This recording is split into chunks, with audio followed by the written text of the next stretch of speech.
So sales, I think, is, the lifeline of a business, right? Because if you're out there selling product in your business, currently I'm doing services.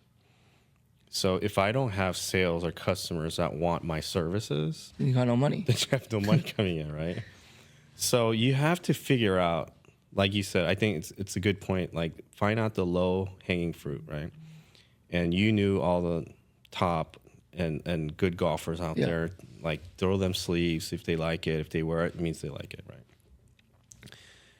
The way I look at sales was, what are we good at? So back in the day when we're selling products, it was just like spray and pray kind of mentality, and it worked.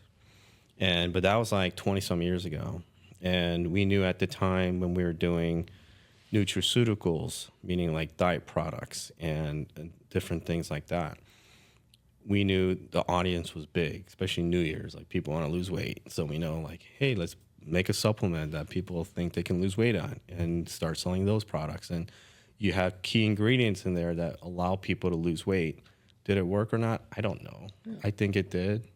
Placebo also helps. But nowadays, I move into different areas like servicing. So I service marketing for clients, right? And if there are tons of other marketers out there, and in my industry, we particularly focus on the legal industry, and we help lawyers sign up clients. So for plaintiffs, so not defense, but plaintiff lawyers. So people who need help in different, let's say personal injury, they got in a car accident, or they have employment issues with their employer, or they got harassed or raped in a Uber, things like that. So we target the audience. We train our agents when they're doing intake to be the highest quality, because we're dealing with very sensitive topics sometimes. Right. And so I change, instead of volume work of like product sales, of selling as many as possible, I focus on quality and less volume. So instead of also getting tons of attorneys out there that have $50,000 to spend on their campaign, I'll go and find a quality partner in a big national law firm that has $500,000 to $1 million a month that want to spend money on advertising with us. But in return, they know that our quality is good, because the type of product that we are promoting, from training our intake agents to putting compliant ads out there that doesn't compromise with state bar issues. And because there's tons of other guys who are very rogue, and they'll go and like jeopardize their clients or law firms, where they're going to get in trouble or maybe potentially lose their bar license. But for us, we want to focus on quality. So Right. I have competitors who have hundreds of clients. My business is, I have a handful of clients. I have a dozen clients that are upper echelon. They pay more money, but they are also like, I'm very catering to them. I'm usually talking to the principals of the law firms on a weekly basis to find out. They come to me and say, this is what I'm looking at in terms of new campaigns that we want to run. And also I'm talking to the fund guys who are investing into the law firms, versus the other guys who are like out there trying to like get all these ambulance chasers, right, for small money. So I think it's just knowing your audience, then building trust, and then also the main thing is, like you said, having that quality product or service. And I've been in this business for 6 years, and my reputation over 6 years has been stellar. Like it's been. So I have people who will give reference and back me up and say like, yeah, their quality is one of the best in the industry. You don't have to worry about them. Like, I'm not going to try to cheat people out of money or anything like that. So the trust is built, the quality of the service, and the building of trust and relationship of like, and I try to be like, build a relationship where it's a very friendly and personal relationship versus professional. Right. And so that, I think, helps as well. Right. Yeah. It's interesting because after hearing all that, it sounds like, and let me know if I'm wrong, but it sounds like, because what I just explained to you was technically to marketing, right? What I was saying was marketing to sell. Yeah. It sounds like you're selling to market because you're selling to clients to market them. Yeah. Is that fair? Yes.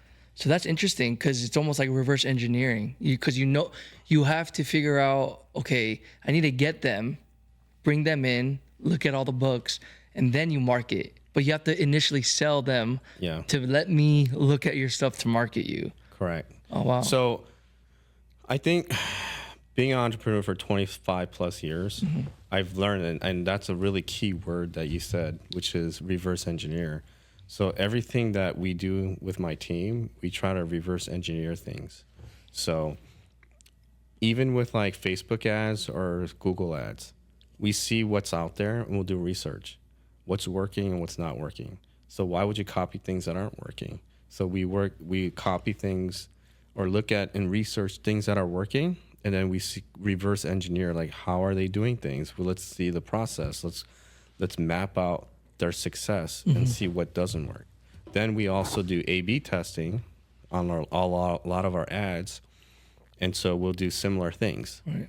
but we'll change a color, or maybe we'll change a male to a woman. Right. You know, so we'll like, and then we compare same audience but different ads, but subtle changes, and see what works, what doesn't work, and then in real time switching to what works and what doesn't work. Right. So there's a lot of things that we do over the years that we learn when we start marketing and doing sales, is figuring out using the data and what you know and using that for your advantage versus what you like. Because some of the products or services you're marketing to, you're not the audience. So if you don't like it, or if you like it, has no bearing on what the ads will have success or not success in, right?